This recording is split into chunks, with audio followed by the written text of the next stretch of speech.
Hey everyone, happy Wednesday. Hope you all are doing well.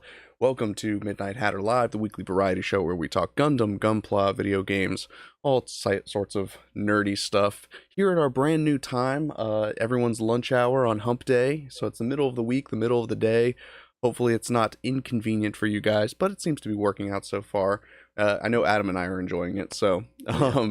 I am of course your host Steven, and joining me as aforementioned Adam. How are you doing, Yeah. buddy?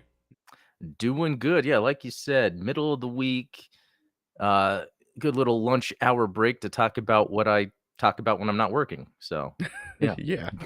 Yeah, well, and it's like I've been saying, if you follow both me at Midnight Hatter and Adam over on Gundam Explained, it's like a week-long content deluge because this Monday you had what I thought was an amazing video topic Oh, covering the lore of Glemmy Toto as a yeah. Zabi. So that one was a lot of fun. If you guys haven't seen that, go check that out. And then today you dropped a video reviewing the High New Gundam, right? Yeah.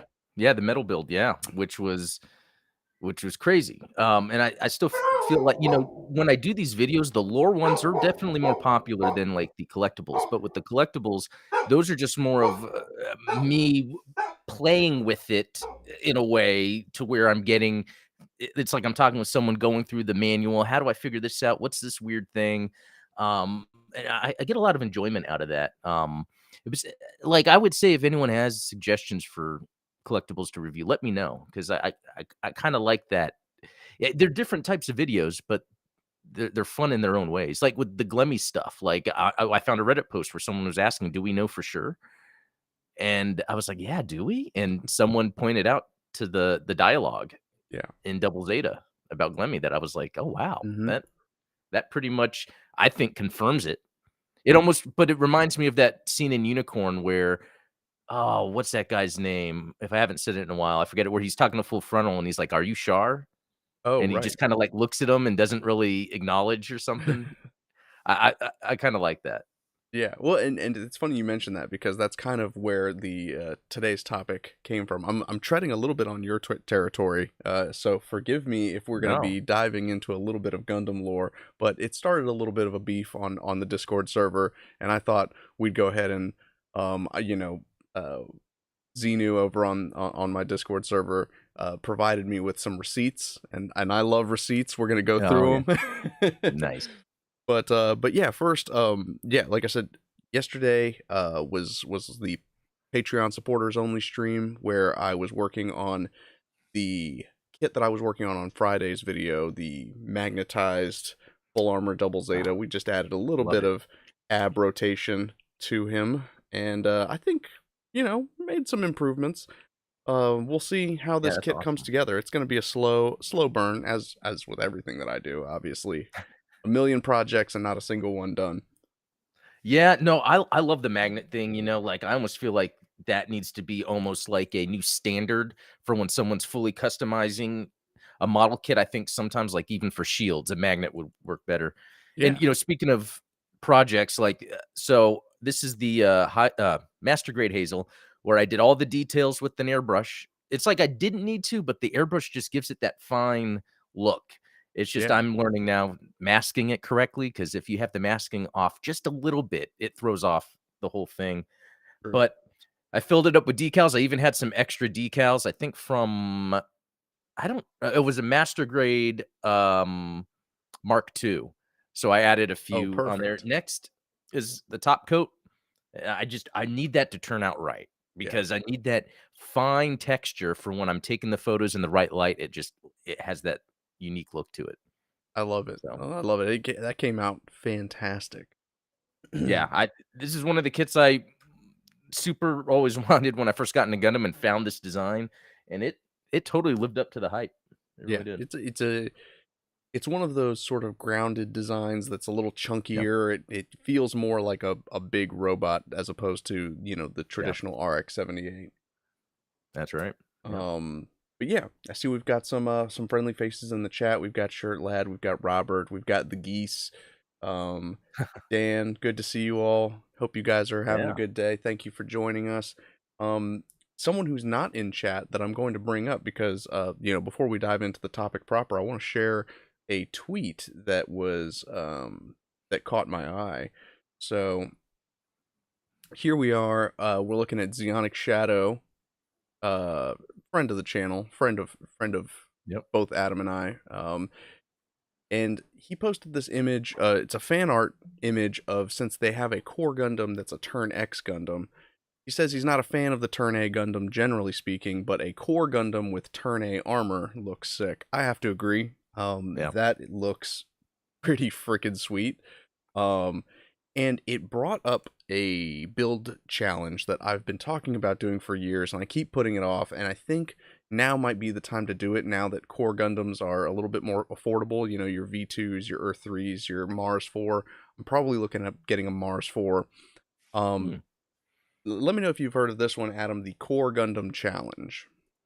I think I saw that mentioned. Was there like a sign up sheet for that or something? There's nothing official, but a Oh, buddy of okay. mine, Ben, Spartan Zero, one of the best Halo cosplayers I think you'll find on Instagram. Oh, He introduced me to the Core Gundam Challenge, which the challenge, of course, is to take a Core Gundam and take a high grade kit and make it so that the little guy fits inside the big guy. So here he's got a oh, Earth, oh. or is this an Earth 3? I think it might be a V2. He's got a V2 core Gundam that he replaced the chest with a high grade Wing Zero chest, and then kind of hollowed out the shins and the forearms of the kit so that you could then, fit your core Gundam inside of it. Which the final result is freaking awesome, because he even made it so that the Wing Zero could retain its flying armor. Oh, wow. So you've got, like, your little core Gundam, your miniature Wing Zero over there, but he actually fits inside of his flight pack and becomes the full Wing Zero. Okay. That's pretty neat. So is that picture we're looking at right now the core Gundam within the high grade armor? Exactly. Wow. I thought it was super impressive. So I want to Yeah. do something like that, and Zeonic Shadow's tweet with the turn A, the a core turn A, just really stirred that in me. I've got that Mars 4 sitting in my cart. I'm just waiting to pull the trigger on it, and I'm like, well, what high grade kit am I gonna hollow out and turn into a core Gundam? Because, like, obviously the obvious choice would be Zeta, but can I Yeah. still retain the transformation the way that Oh my gosh. Ben did with the Wing Zero? That's gonna be tricky, the way that the Zeta transforms. Obviously I could go uh I could go a little easy. Easy mode would be to take a big chonker like the Zazabi, and, like, obviously a core Gundam is gonna fit inside there, no problem. Um, Yeah. but I don't know, maybe a core Mark II, a core Turn A. See what we Yeah, can, that's pretty drop your neat. suggestions in the chat and in the comments, and we'll Core see. Gundam Haro. Core Gundam That's I have one of these that I built of a core Gundam. Maybe I can just repurpose it. heck yeah. But I mean, some of my thoughts would be like, yeah, I would have to. It's almost like you'd have to plan it out and see what you're trying to achieve. Like, I would think double Zeta would just look cool, something that edgy on something Yeah. that small. But would that come out looking a little goofy, or like what are some ways to look at it? Like, I don't know. Like, it's more of a Gundam design, the core Gundam. But what about with a Zaku? Uh, you Yeah, know, I mean, a core Zaku yeah. might be pretty freaking sweet if we, Yeah. took, like, even just something like the straight up high grade Zaku 2, and it's really just as simple as taking the chest unit and the head unit, popping them onto the core Gundam body, and then finding a way to hollow out the shoulder armor and make it Yeah. compatible. So yeah, I definitely am leaning towards doing a Xeon suit, just because, I mean, well, come on, it's me, but but also Yeah. I think that it'd be more of a challenge to take a Gundam body and cram it into a Xeon suit, as opposed to just taking a Gundam and putting it in another Gundam. Yeah, even though there's something with this wing that just looks good, I don't know what it is. Is it the proportions maybe? because of that, it kind of makes it look lean. Yeah, Even that shield almost looks like that would be from an SD. yeah, it kind of looks, and especially if you look at like the elbows and the knee joints, they're a little longer than Yeah, I think. It kind of looks like it's been stretched out a little bit. almost remind me of G Savior. You know how it has those kind of like non-armored parts that look kind Exactly. of weird and then a good one could probably be a narrative, taking the core Gundam and narrativing it. That's Yeah, not a bad idea. yeah, yeah. They agree. Yeah, these dogs have a lot of opinions today. Let me tell you. Um, okay, so Hmm. now diving into our sort of topic du jour. This came up on Discord because someone suggested, rightly or wrongly, that um, obviously being a Gundam 5e Discord server, people were talking about like, hey, what would happen if you took like the Zero system and the Mm. Alaya Vinyana from IBO and the Alice system from Sentinel, and you kind of mush them all together in one massive Gundam machine, right? Yeah, I like where this is going. Someone suggested that it's already been done. In fact, the Gundam Sandrock has both the AI Alice from Gundam Sentinel and the Zero system. And I Hmm. had to, I was like, okay, what's the source? Excuse Yeah. me, source. Like, so apparently, in episode 21 of the Gundam series, here we have a short clip that explains how the Gundam Sandrock has not only the Alice AI system, but also, like, I think Gundanium Theta, a movable frame, all kinds of UC technology. See if you can catch it.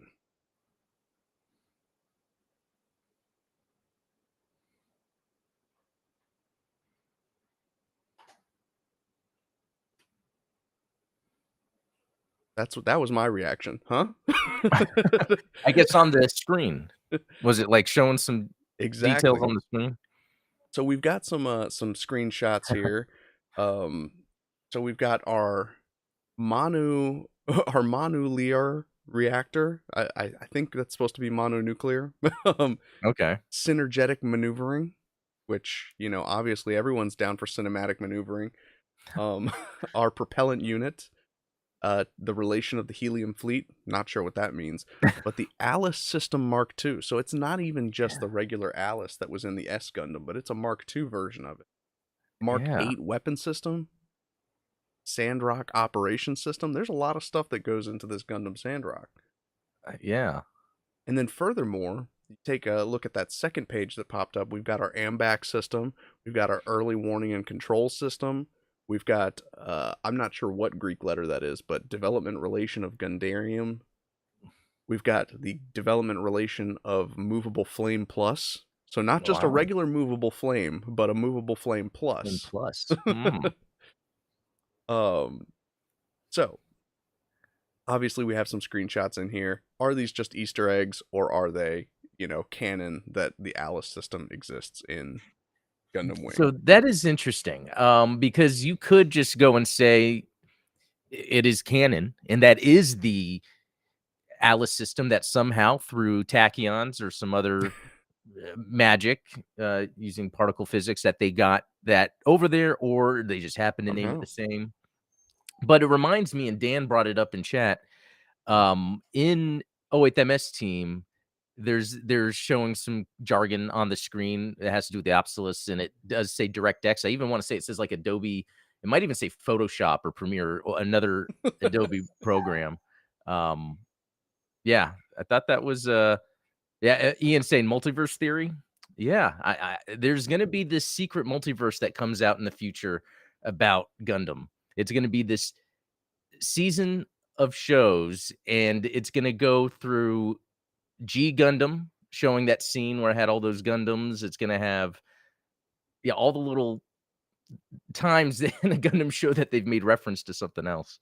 Well, and not just, obviously not just, the sort of, what do you call that when everything kind of comes together, the convergence of all of the different universes, the way that everything kind of converges into Turn A Gundam, but Yeah. also looking at something where you've got universe hopping going on.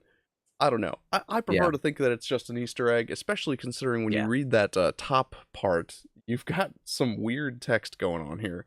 You are in the electrical world just now. You must realize that you link all over the space. Yeah, that's an all your base are belong to us That thing is right there. definitely one of those going on.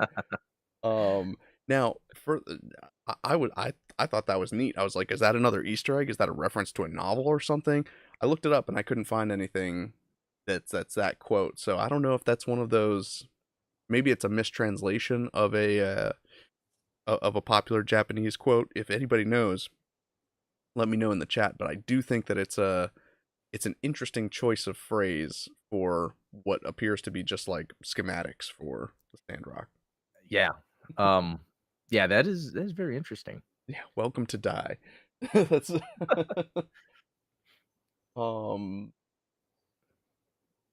so yeah, that's now that said, thinking in terms of like game development, obviously the idea behind putting together a suit that has like all these different systems, maybe the exam system or the Hades system from side stories, you know, what would that look like in a game and what would be the sort of pros and cons that are applicable?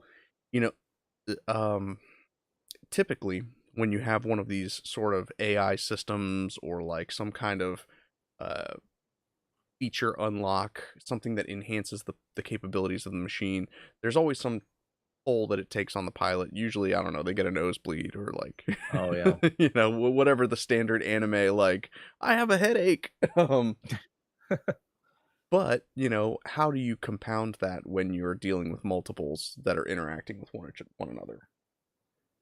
Yeah. And I think about it too, like when in GBO2, for instance, they have suits that when they have these systems, you can activate them. So that could be the exam, that could be True. the NTD, and it does a pretty good job of, I guess it's almost like a hero specific ability Yeah. in a way. Like, and I think it does a pretty good job of it because it makes it where it's limited, Hmm. where that kind of makes sense because usually in story with a lot of these systems, like in the animes or whatever, they're usually used in a limited capacity. It's not like Right. it's got this god mode for this thing. And you're right, there's usually something that, it would be interesting is if they have in a game you can use one of these systems, but maybe your health slowly drops as it's in use.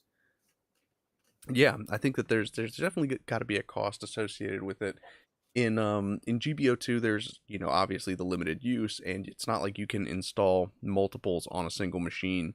But in a tabletop game like Gundam 5e, you technically could. There's nothing stopping you besides the words on the paper. And so, you know, what could we do if we were to design a mobile suit that had multiple systems that interacted with each other? My first thought, and you can kind of chime in here if you think that this is sort of on the level or not. So I'm thinking that obviously every individual system has its own cost associated with it. Maybe a chance to go crazy in the in the case of like Hades and some of those other ones. The biosensor in the Zeta Gundam doesn't seem to have any huge drawbacks aside from the fact that it can only be used when the pilot is in extreme emotional distress. So it's not something that you can just turn on, when you need it. It's something that turns itself on, kind of like the NTD in a way. Yeah. And then even the NTD assumes control of the mobile suit for you, so it's not like you can continue to operate the mobile suit. So every single one of these has its own individual drawback. But I think that what would make it really stand out is if the individual drawbacks, instead of being cumulative, instead of adding individual drawbacks, what if they were exponentially affected by the interference of other ones? Um, Sorry, I've got Cinderella. You want to say hi? Is that what you're trying to tell me?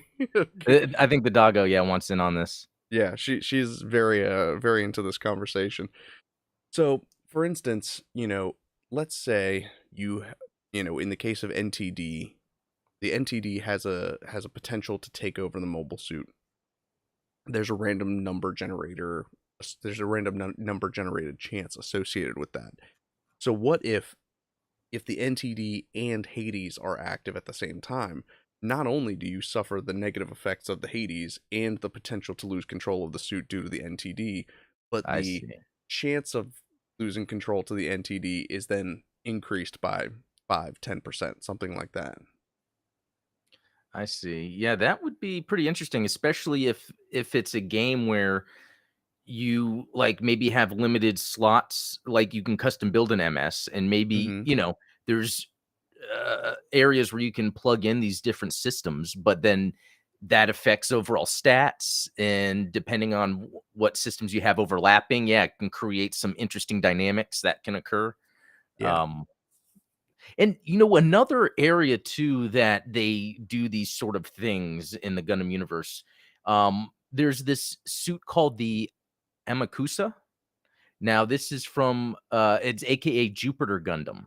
So this is in Crossbone, Yeah. but what it is, it's a Gundam that was developed that they got Amuro's data from a core fighter, and it's completely AI controlled from an Amuro of 1 Year War era. And that's an interesting idea because now Yeah. it's more of, you would see they do like I think was it the data in is it the Sinanju where the data came from the Sazabi or something like that? Or Right. so of the flight data, but the difference with this one is it's like Amuro's brain, like they developed an AI of Amuro that they've put into this. Now, I don't know too much about the suit, even the story. It's in Crossbone, so I wonder if there's something. Yeah, what is uh the issue of having this Amuro AI controlled mobile suit? Does it sometimes flip out and not want to fight? Um, Yeah. that could be another interesting little How do you aspect. slap an AI to Yeah, exactly. to get it to get in Um, the Gundam? Well, I mean, and that's an interesting, obviously you can get into sort of the metaphysical discussion of like how close does the AI necessarily behave like Amuro? yeah, Because if full frontal is any indication of how well cloning goes for them, where full frontal isn't necessary, he doesn't behave the same way that Char does. right. In a lot of ways, it's like he's almost like Char's ego or his super ego. I don't know. Yeah. I don't know what the Freudian or Carl Oh, Jungian terminology is behind the id, the ego. But if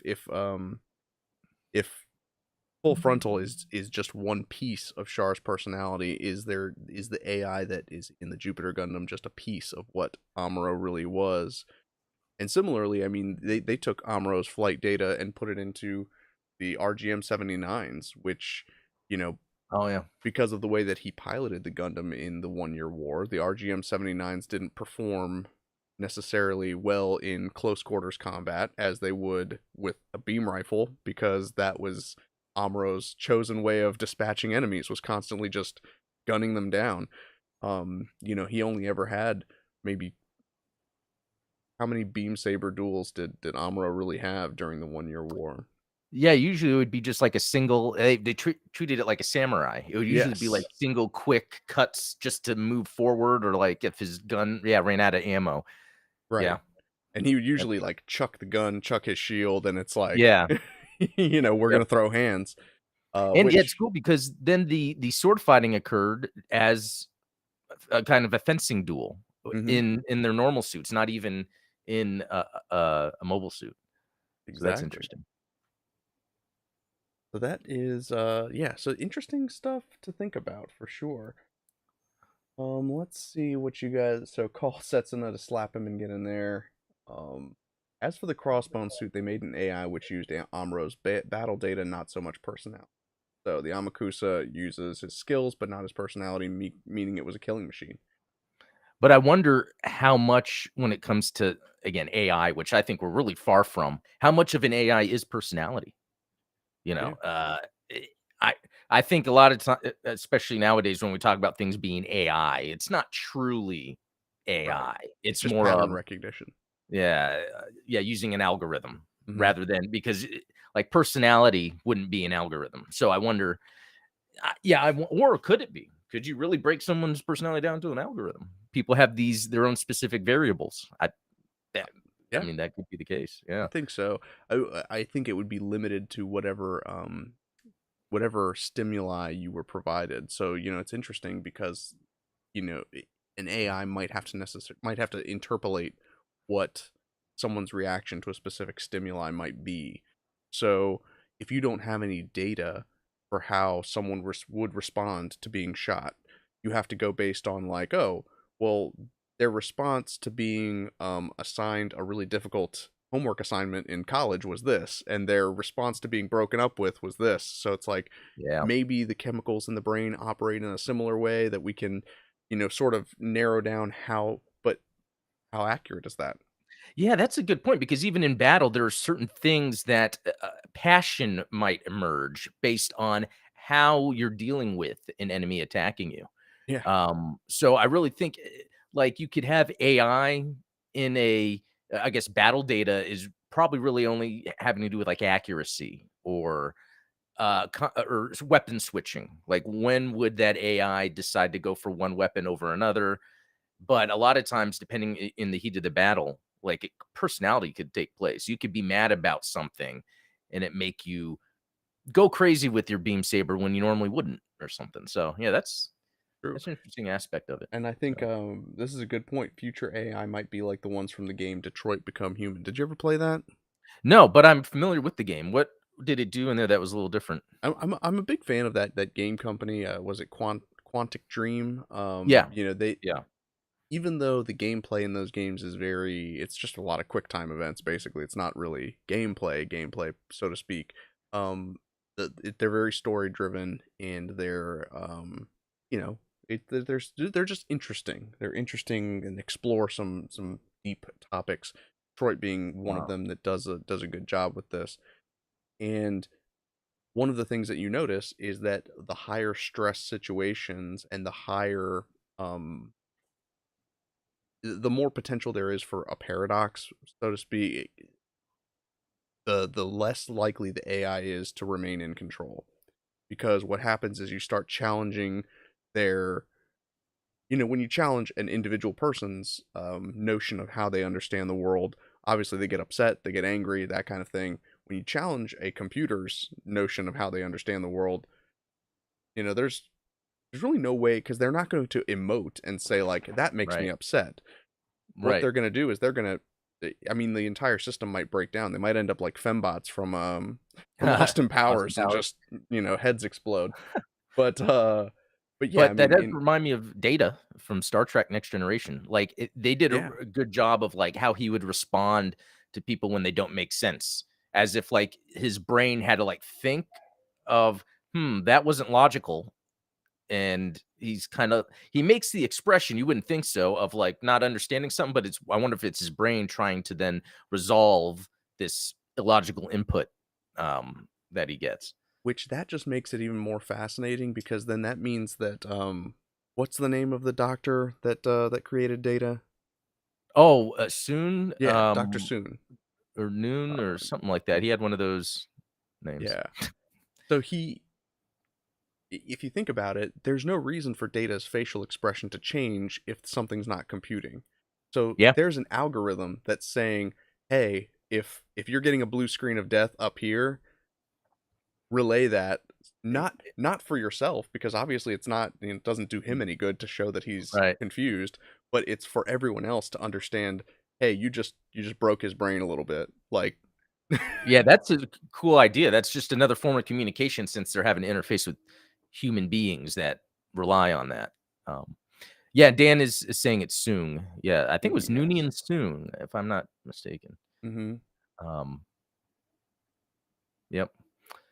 Uh, yeah, cool stuff. But yeah, and I mean, bringing it back to Gundam, like how would the AI necessarily, especially in a mobile suit where you don't have facial expressions, you don't have a way of necessarily communicating to the pilot. In Gundam Sentinel, obviously, it's a little bit different because Alice does have the ability to communicate with Ryu Roots, to a certain extent. But like in Gundam Wing, you have the instances where the sort of, mobile suits would just start kind of walking by themselves, or they would open their hatches, in response to almost something that Hiro or Katra said. Um, Like it's trying to push the pilot into the next step that really requires them to take action. yeah, yeah. So and that's so what would happen if a Gundam went blue screen on you because of a faulty input? Yeah, and that also goes into also just in general the AI within a mobile suit, like just being more of the general purpose operations. I think now we don't realize how much our computers are doing AI operations, like booting into Windows. We Oh don't yeah, have to boot into Windows anymore. The computers will just do that now. right, That used to be a thing where you had, the prompt to type, it could be DOS or whatever, and you had to be like, boot Windows. Um, and almost you could think instead of using CD-ROMs and now we're downloading programs or executing, all of that are steps in automation in AI, like, right. to where we don't Because have to extract packages. at a certain And point, the computer really only understands machine code, and so uh, every line of code in between that just makes it more legible to human beings. Whereas you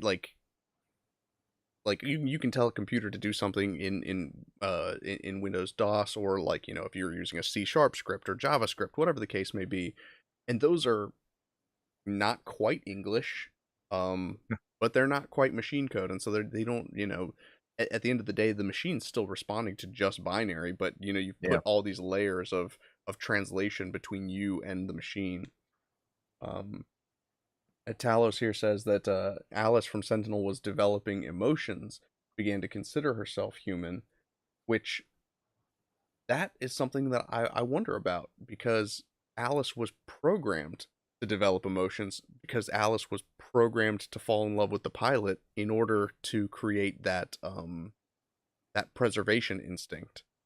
Because mm, otherwise, an AI, if the self-preservation instinct is, well, if the pilot's going to die, I'm going to get the mobile suit out of here, screw this, like eject the pilot and save myself.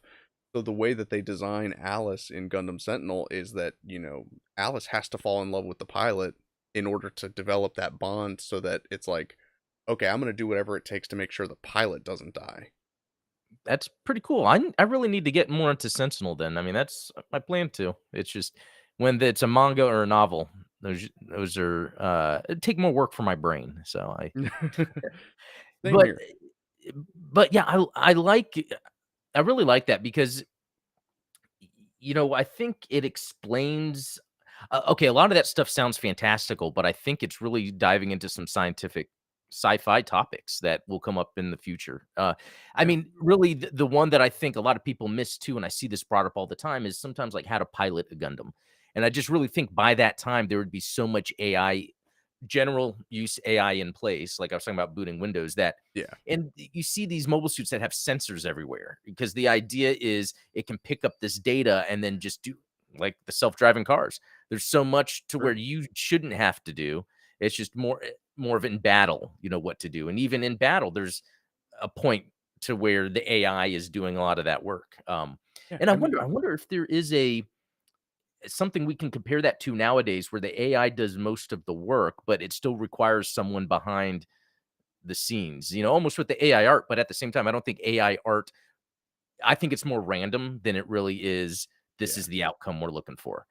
But I wonder Sure. if there's some AI tools out there where humans, we are getting our outcome we're looking for, but we're having to sit behind the scenes and conduct that.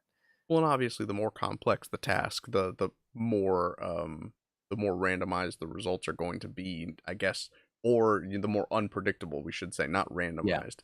But that's right. because, like, technically speaking, like, does that make power steering like the first mobile suit AI? Because that is Yeah, assisting the driver in doing something that they normally, yes, you could steer a car, um, without power steering, but like the assistance that's going on there, yeah, and so you think about it all the time, where like they're controlling these mobile suits with two sticks that are on rails, maybe yeah, what, four buttons and a trigger on each handle, and then three pedals.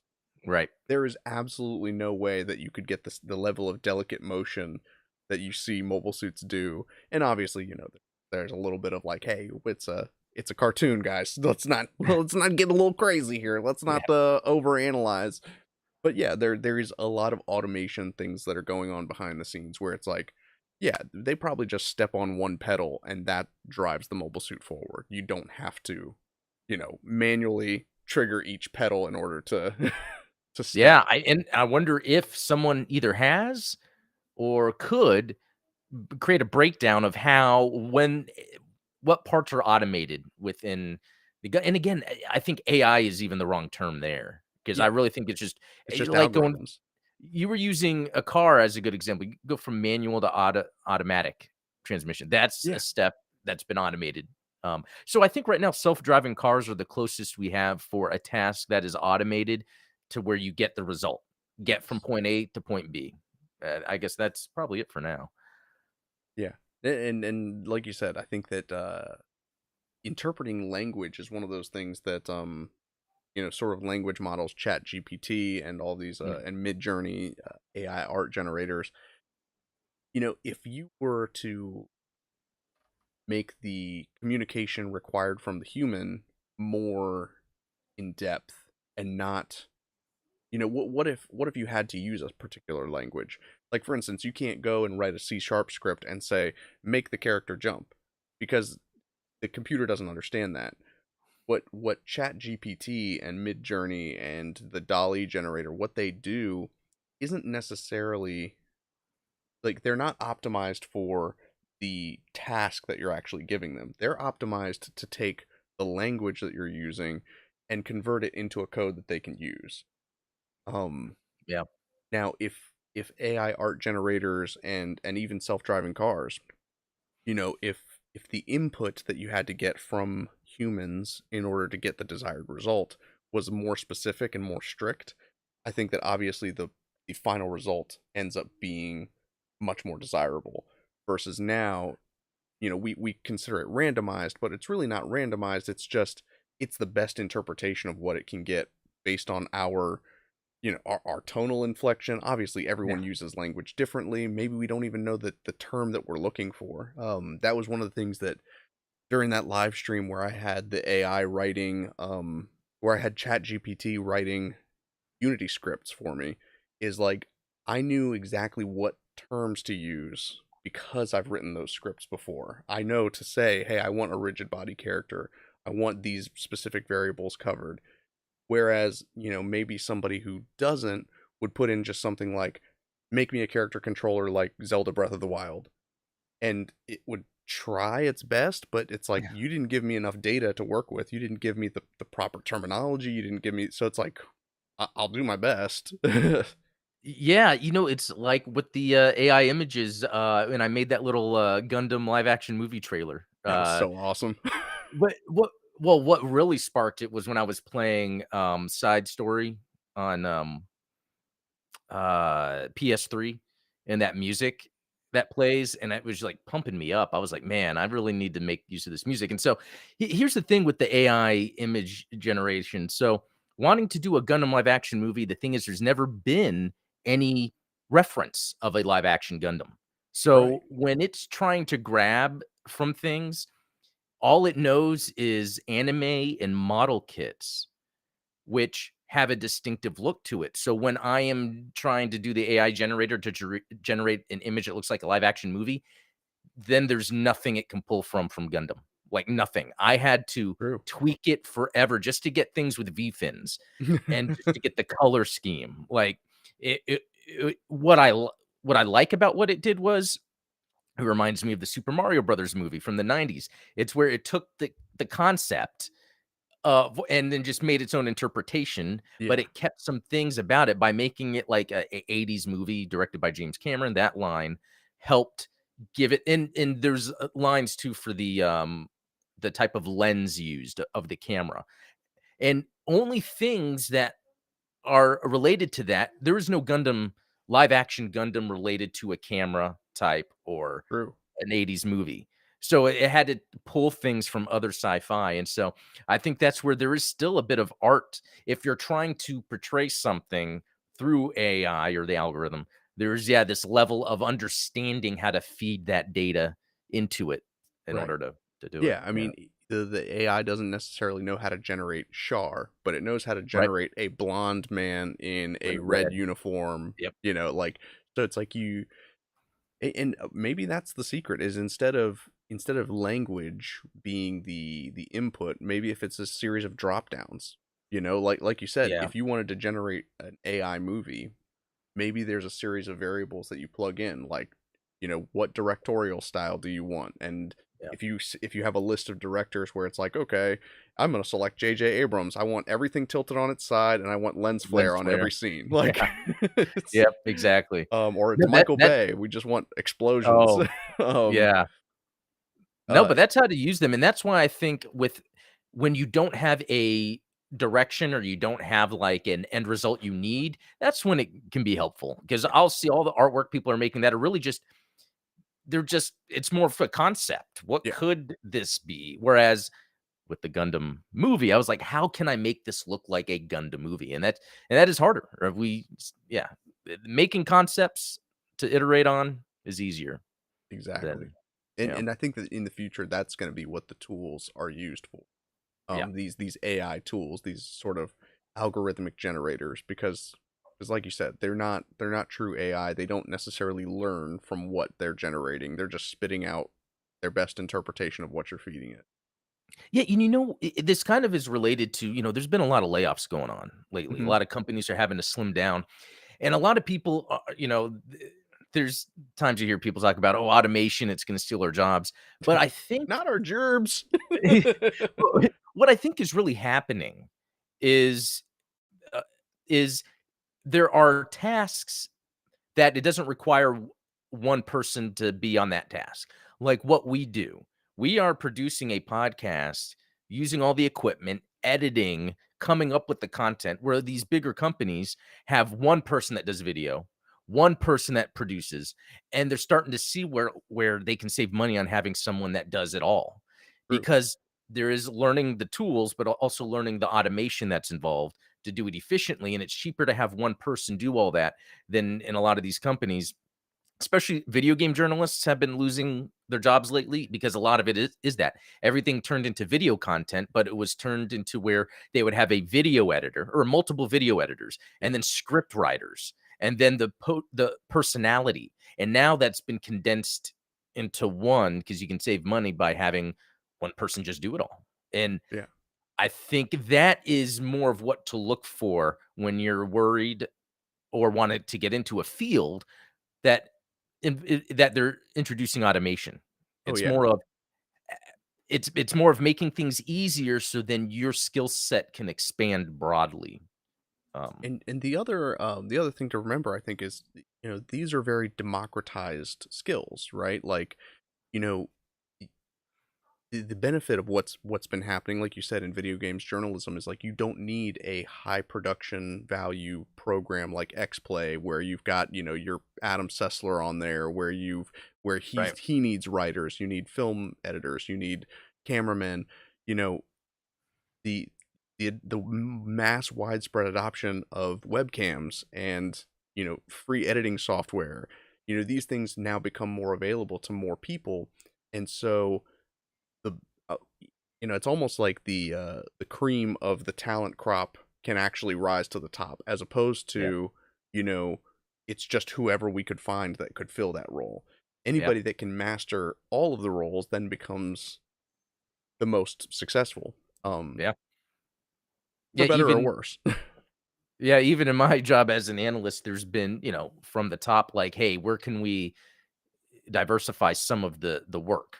Hmm. Because it's getting to a point where some of the stuff I can do it efficiently. So it's okay, what's some more things I can bring in under my role? And I have to accept it and not be scared of the change because it's Exactly. Yeah. yeah. Avoid the fear, uncertainty, and doubt. That's, Yeah. my father-in-law worked in microfilm, back in back in the Oh, 70s and 80s. So, like, wow. yeah, when obviously microfilm was real cool when James Bond was playing Yeah. with it, but when people found that there was better ways to store data, it made his role no longer necessary. And it's like, Wow. So, pivot. Like you need to be constantly adopting new skills that I don't want to say are evergreen, but can be applied in different places. Yeah, yeah, same thing happened with my dad. He was in telecommunications forever, got laid off, I think in his mid-50s, because of the type of deployment he would do, that communication technology was not being used anymore. Yeah. And, it was probably harder for him, because I think in his generation, as they were getting older, I think job skills quickly changed, Oh, like, on a absolutely. faster rate than it did before. Yeah. The Um, best thing you can do when new technology is coming out to replace your job is to learn that technology. yeah, yeah, it's a little bit easier nowadays because of all True. the resources online. But, I didn't wanna skip over something real quick. You brought up Oh, microfilm, which yes. was pretty cool story. That reminds me, and James Bond. So GoldenEye came out on Xbox and Switch. What's Yes. interesting is on the Switch, you have to play it like the N64 version, but on the Xbox, they gave it the dual stick controls. But playing it on Xbox, I realize that game still stands, like, today. It's a mix of the character interactions, the way you move the gun, even if it's automated. A lot of the shooting automatically hits, but then it's about moving out of the way, planning. It's a lot more Exactly. tactical, and I think they could make a game today with that sort of gameplay combat, because there's automation to it. There is the auto Yeah. aim, but the It's not auto aim it's not supposed to be not about the guaranteed skill. hits. Yeah, Yeah. exactly. It which kinda makes it fun. It's almost like an experience rather than a skill-based game, even though it does require a lot of skill, especially on the harder difficulties. Oh, yeah. Um, but I would say if play GoldenEye if you've played it in the past and you're curious if it stands today, and it certainly does. Oh, yeah. It's Yeah. My wife and I were playing slappers only last night, of course. Oh, Um, nice. and what's interesting is like you mentioned with the control schemes, it did take a little bit of getting used to, but on the Switch version, I find that it's almost uh dual stick because what you can do is your left stick, what would normally be control like your view on the right stick in a Yeah, modern shooter is controlled by your left stick, and then your strafing is controlled by the right stick.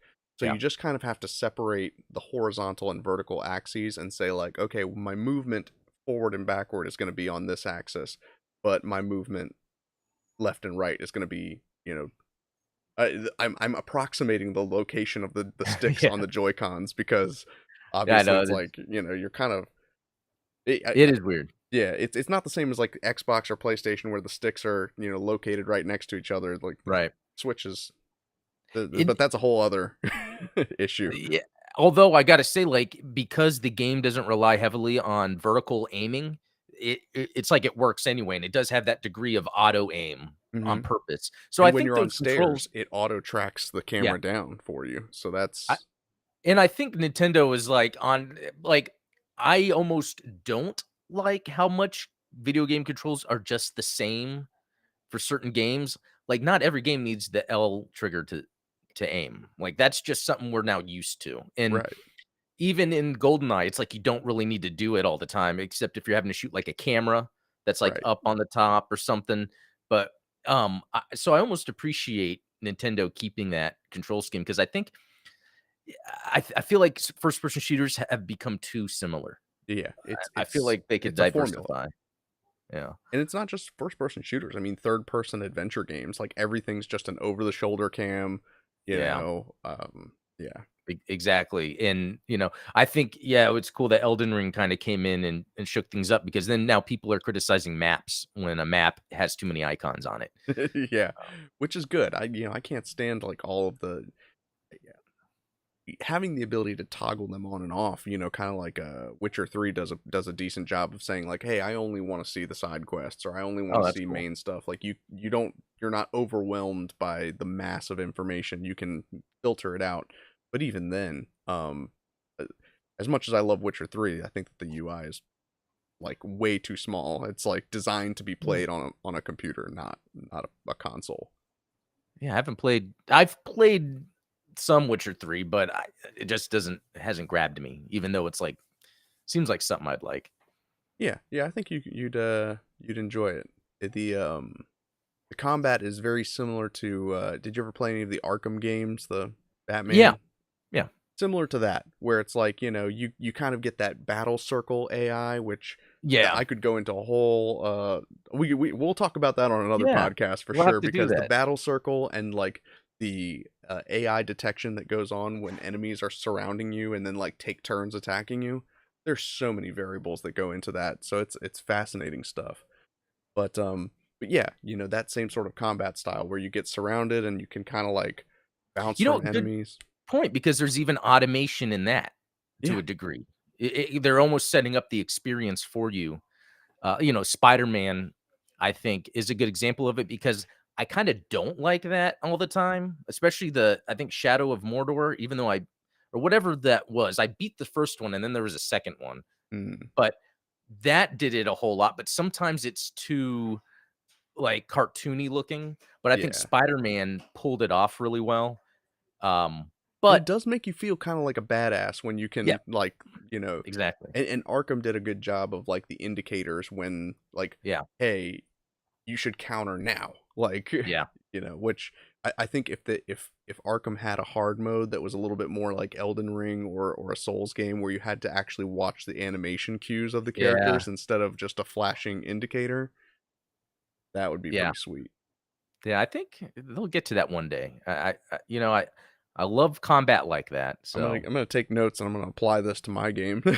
I know. And then Hey, I'm I gonna mean, ask Chat GPT to write the the yeah, yeah, um but no, this has been an awesome conversation. Honestly, like I said, I didn't know this morning what we were going to talk about, but we had the awesome topics to talk about with the core Gundam and with interacting systems and obviously everything's AI nowadays. So we just yeah. spiral into talking AI. Need to accept it. They're gonna enslave us. Just how it goes. Yeah. Eventually, we'll build pyramids for them. Yep. um so yeah, and of course, tomorrow we've got the Gundam Explained show, 11 a.m. Yep. Eastern. Oh, wait, no. 1 p.m. Eastern, 12. Wait. Or no, it is. See, now I'm I, confused on I'm the new bad. time. Yeah, no, it's 11. It's 11 Central, right? 11 Yeah, and Central. then yeah, 12 Eastern. Yeah, I'm bad There with you the time zones, but yeah, go. So am yep. I. That's why I defer to you. Um, yeah, we've got the blind leading the blind here. But Oh, yeah, you know so what? oh, go ahead. Shafak, sorry, Shafak. I don't know if I'm pronouncing it right. Could Gundam work as a Souls game? Yes, and it needs to be done. I think GBO2 is sort of like a PvP Souls anyway. I mean, it But is. Yeah, I would accept that argument because if it's in if Code Fairy wasn't so level based, if it was an open world game, that would be a Souls like. pretty much. Yeah. Yeah. And that's what we really need is just a more open world Gundam game, something that's not so mission focused. Yeah. Totally agree. Well, cool. But yeah, thank you guys so much for joining us this afternoon, for keeping the Yeah. chat lively, and for correcting us on Dr. Soong's name. Mm. But Yes, thank you. yeah, looking forward to seeing you all tomorrow over on Gundam Explained. Links, of course, Yep. always in the description. Today being the first of the month as well. Patreon rewards went out a couple of hours ago, so there's a GM Cold District type miniature STL available to download, and then of course a Star Worlds Without Number character sheet for the tabletop supporters. Links down in the description below for those as well. Thank you guys again so much for hanging out with us. Adam, thank you as always for joining and Of course. bringing your unique flair to our discussions. Oh It's yeah. always a pleasure. I will Looking catch you forward. guys tomorrow and hopefully have Yeah. another video for you on Friday. Ooh, that'd be good. See y'all. Cheers, everyone.